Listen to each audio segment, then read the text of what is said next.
Jim, you'll make your way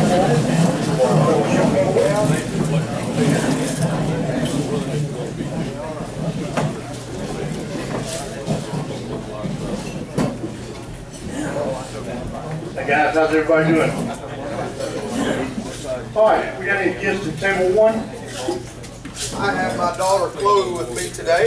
Hey Chloe, how you doing? How about table two? Table three? Table four? Gavin, how you doing, partner? Did I miss somebody here? Okay. Table five? Rich, how you doing? Glad to see you, brother. How about the last table? Anybody? Okay. Jim, I got a have my grandson, Wilder Beach Etheridge, who's on the all-star team for the Dixie baseball. They start their tournament this weekend. I just wish him good luck. He's very well stated. Is coming to go to Darton, be a full-time student out here, and just glad to have him with us Glad y'all can make it.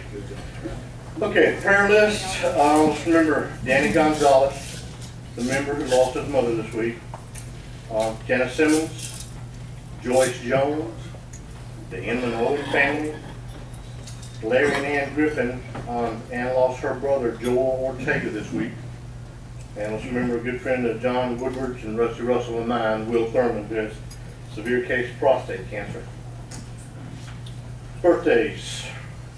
And Zach Strickland on 5/25, Fred Jones on 5/28.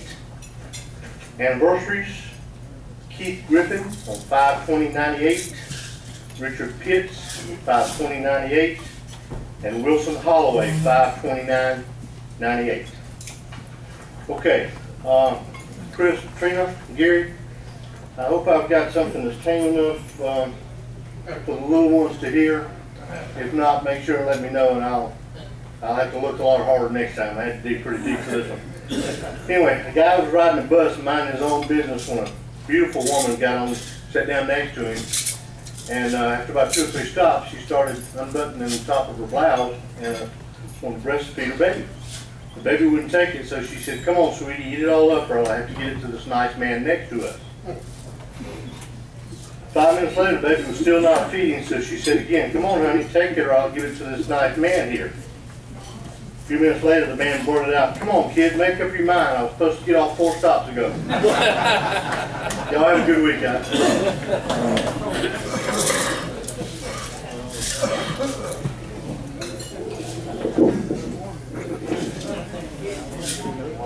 Thank you, Jim.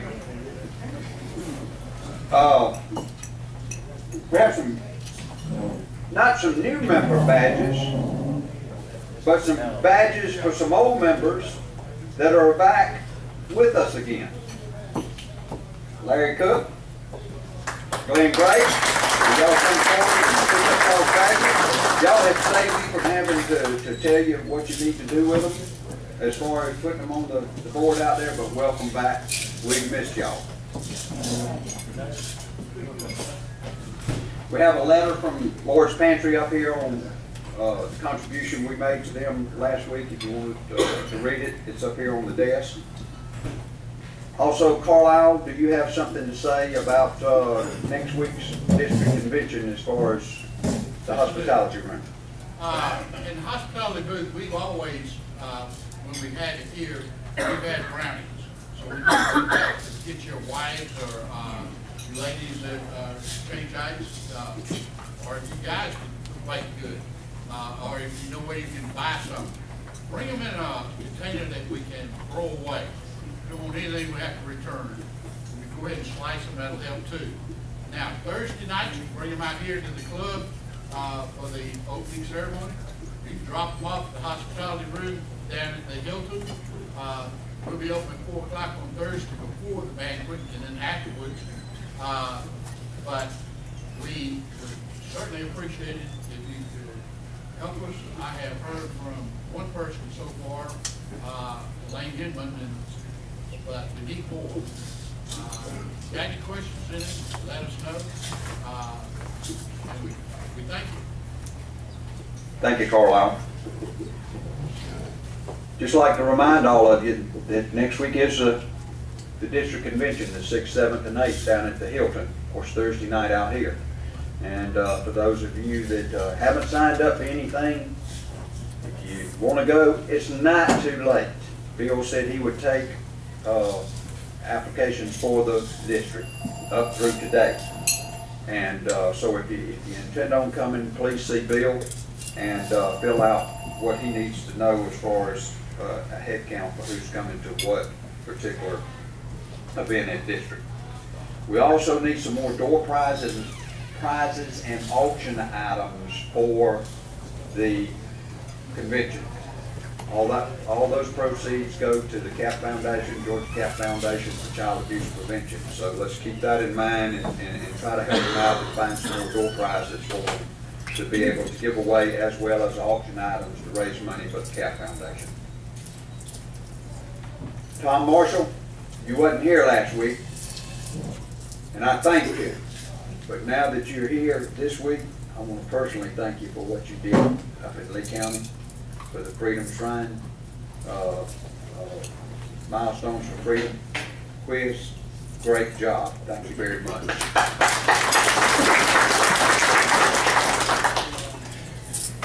Also, for those of you that are going to the convention next week, everybody's got an orange shirt, wear it. Wear it to the breakfasts, wear it to the luncheons. The only thing that you won't wear it to, unless you got a totally orange suit, is the banquet Saturday night. So wear your orange shirts, be proud, and show those people we welcome them to Albany and giving us the opportunity to have this district convention here, because it's been a lot of hard work put forth to have this, and it's also our swan song for our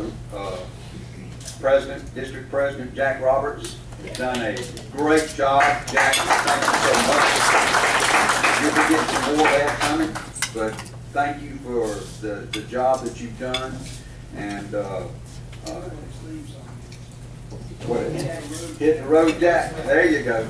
Well, we can start that Thursday night. But anyway, thank you so much for your commitment to Exchange, other than the Exchange Club of Albany, and trying to shine for all of us. And you've been a beacon for all of us as well. Thank you. There you go. Absolutely. I think that kind of clears my desk up, and I'll call on Kate Griffin now to present our program. Okay.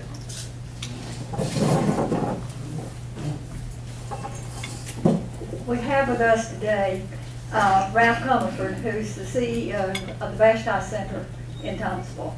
With him is his daughter, Catherine Comerford, who has recently started working at the Vashti also as a development associate.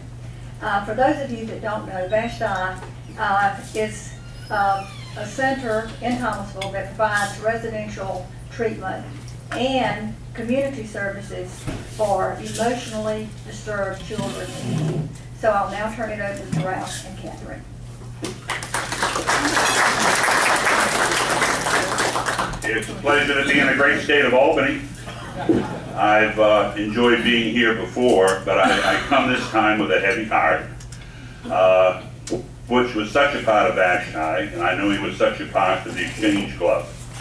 And I miss him, I know you do, and Kay will never be able to tell you enough how much he did for Vashti in troubled times. He was a real support. That stated, Vashti is the same in many ways as it has been since 1900 when we first came into being, but we're also quite different. We've always worked with children and their families. We worked with them physically, socially, emotionally, intellectually, and spiritually. Today, we're doing it with boys and girls, where before it was done with just girls. And we're working with less residential children. In the past, we had probably about 50 kids residentially, and had such consistently. Today, we're working with about 30. The reason being that the thrust throughout the state, for that matter throughout the country, is to treat the kids in their home, in the community, surrounded with those services that can keep them out of residential treatment. We have about 300 kids we're working with in the community, providing services, and of those 300, 10 years ago, probably a quarter of them would have been referred to treatment centers. Today, because of the services we can provide and others like us, we're keeping those kids in their homes. What a difference it makes. Before, we were taking a child at 8, 9, 10 years of age, putting him in a treatment center, and he'd stay there pretty much until he met majority at 18, and then he'd go back to his community. His family didn't know him. The community didn't know him. He wasn't connected for employment. He probably didn't have his GED, and he floundered, and he ended up back in a state facility or some other special resource. We're not doing that anymore. The kids we have in residential, though, are very seriously disturbed, broken youngsters. These kids can't be in the community. They need 24-hour-a-day, 7-day supervision. And the state, either the Department of Family and Children's Services or the Department of Juvenile Justice, gives us about 6 months to, in quote, heal them. I don't know what that means, but I know it better mean that we can find a place for them to live in the community and again surround them with supportive services.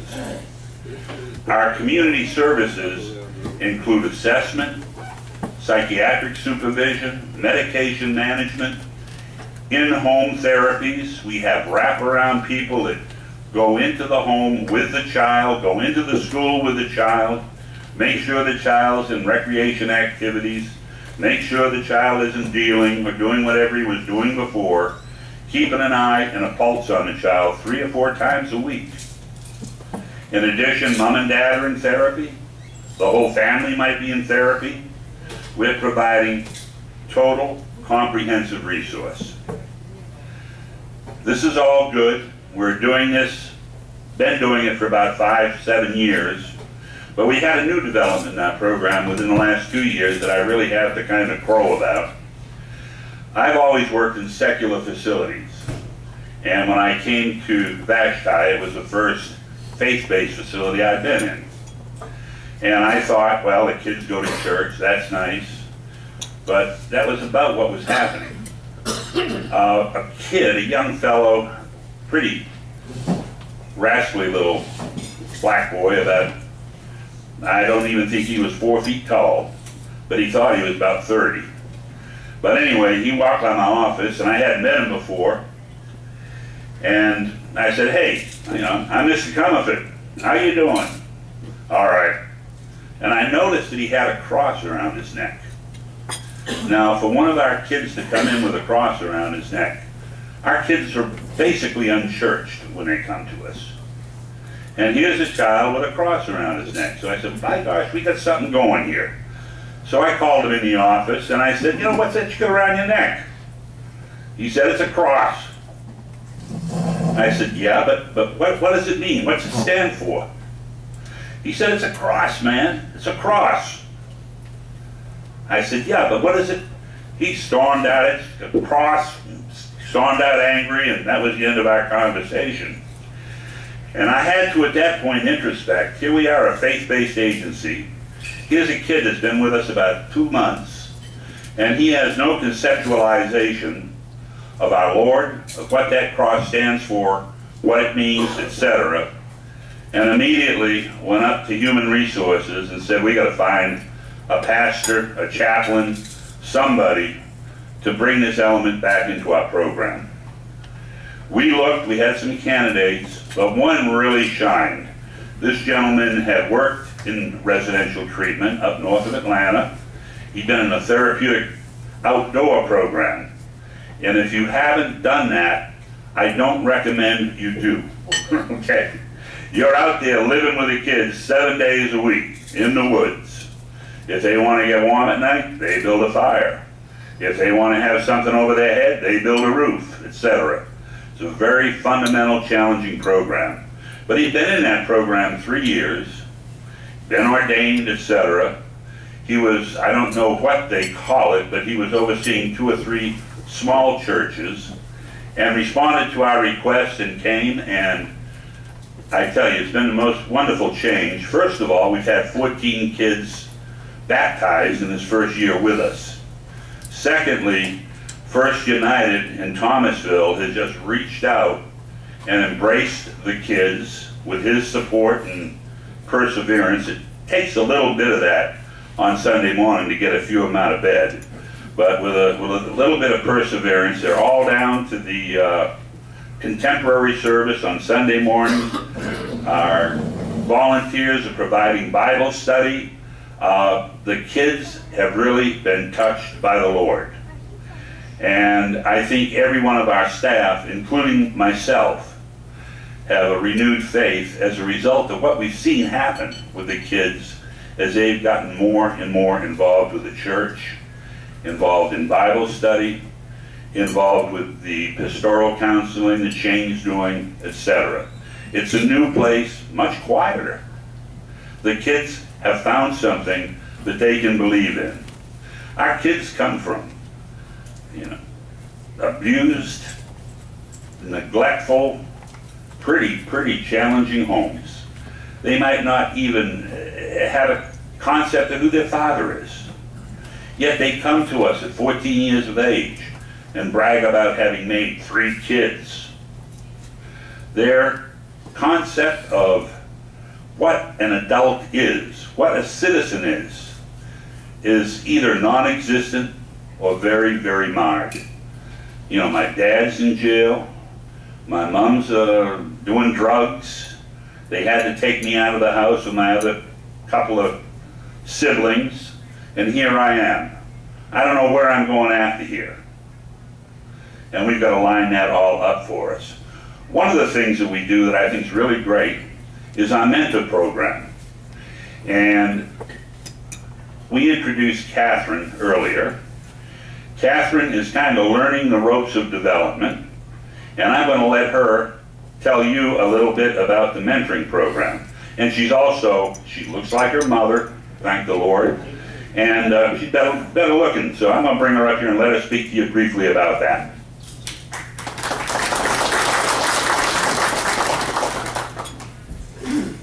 Thanks for having us here today. Like Mr. Comerford stated, we just started a mentor program about 2 years? 2 years ago. The chaplain, it was his idea. And what it is we have people all in the community that come out and they mentor a kid at Vashti. We are proud to say that all of our girls at Vashti have a mentor right now. The boys, we're still reaching out and trying to look for some mentors for them. But what the mentors do is they kind of take the kids in. We had a story that happened, I believe it was last Christmas, where there was a lady that was mentoring a little girl, and she made the comment that she's had to spend so many Christmases alone, and she was so excited that this Christmas she actually got to share with one of these girls. And I know that the topic of adoption was brought up, or foster care, and I don't know if she actually was able to do that, but it's just a beautiful thing whenever somebody reaches out and touches this kid's life, but the kid can also reach back and touch an adult's life. Some of the kids are involved in just various activities. We have a pool on campus that they go swimming. We have wild adventure trips that they get to partake in. But even though they're outreaching in the community, they don't have that stable family life or an adult to really look up to teach them these skills that they need when they get in the real world. And that's what the mentors are doing. They're doing Bible study with them. They're doing weekend visits with them. Sometimes the kids can even go stay at their house for a weekend if they're on good standing, of course. And we have a kid, I think, now that's going to Universal Studios for a weekend, which is just amazing. I mean, that's something that kids enjoy, but to have somebody like that supports them and teaches them the skills that they need to know and learn in life in order to be a successful adult. We've also had different volunteer organizations come out to Vashti recently. There's one that's kind of spreading out called Project Backyard, and they have just volunteers that come out from the community that come to campus and play with the kids. I mean, and the kids love this. I got to partake in some of the events, and we did hamburgers, grilled hamburgers out, just played kickball and softball and things like that, and it's just a beautiful environment, and it shows that you really are touching these kids' lives. And we just really appreciate anybody that comes out and helps and volunteers their time. You have no idea what a difference it can make and how much you can impact somebody, but it really is just a beautiful thing. Thank you.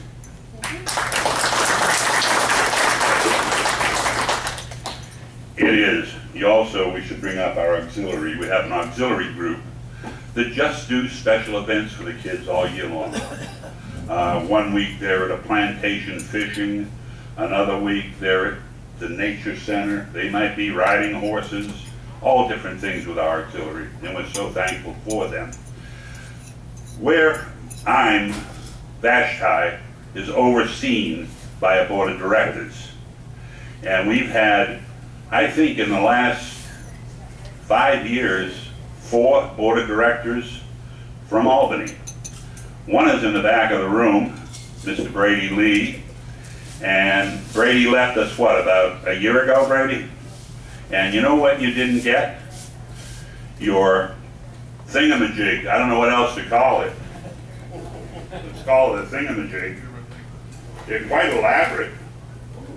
But if you come up and get this, this is important. We are what our board makes us.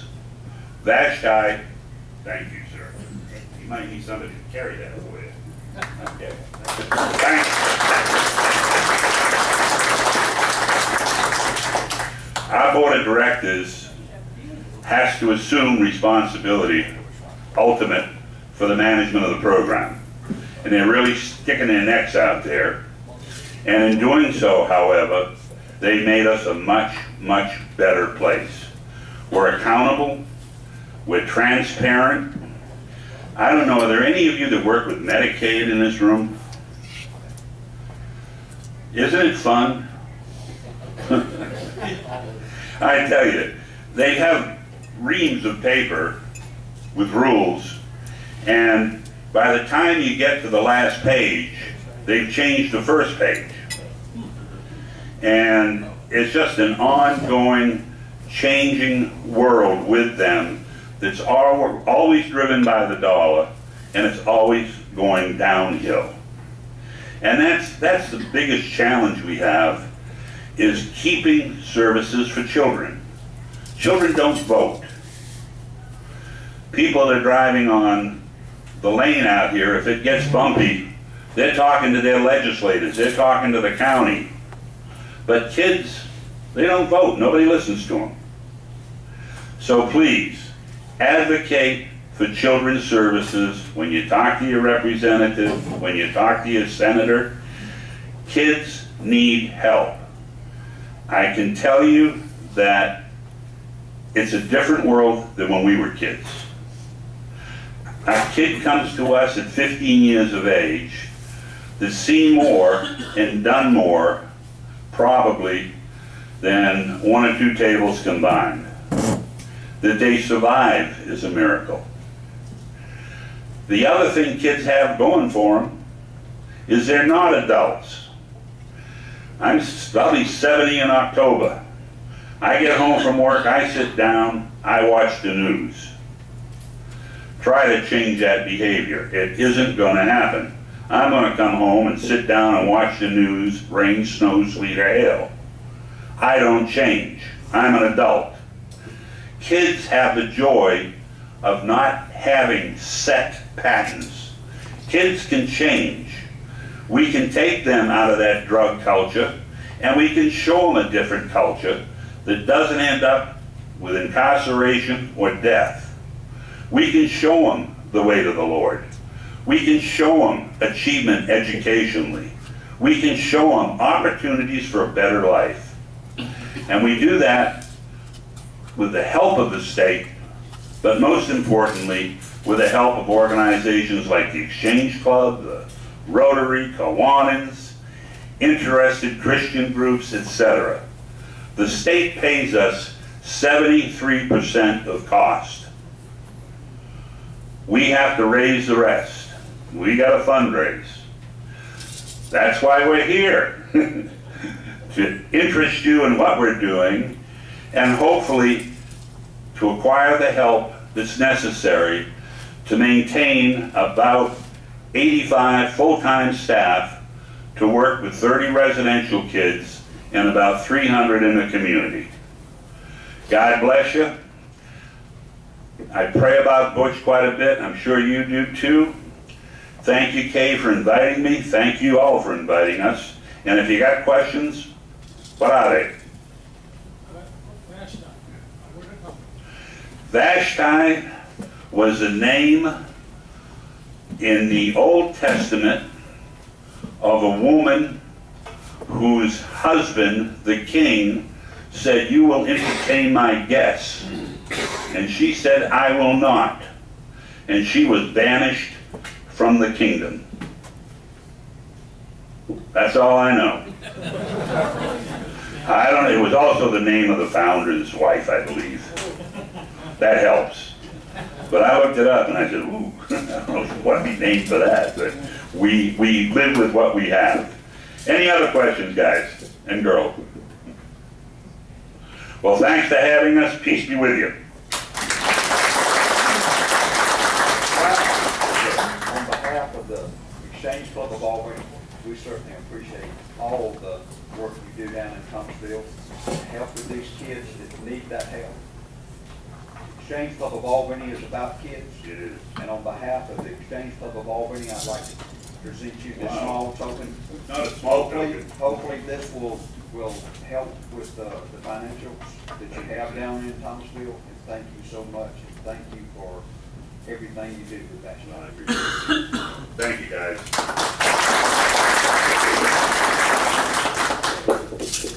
Was I smiling?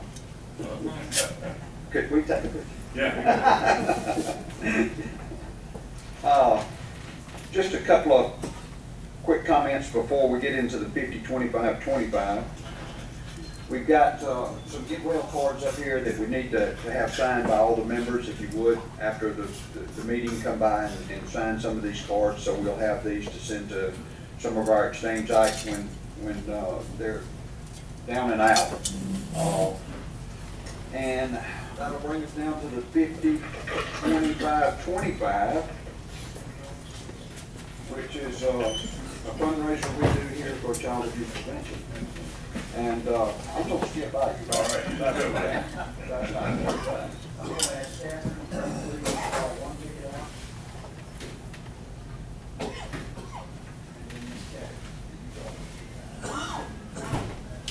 That's fine. That's pretty close. $20 a piece, $40 to child abuse prevention. Last three numbers of the first one, 738. 738. 738. 760. 760.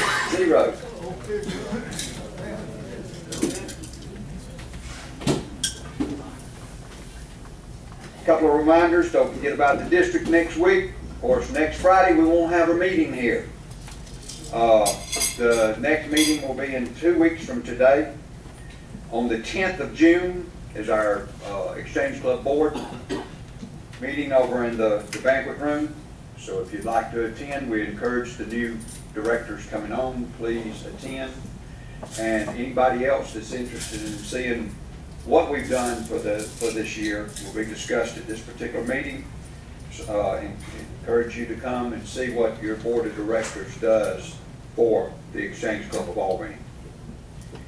And with that being said, hope to see everybody next weekend that's going to attend the district. Have a great weekend.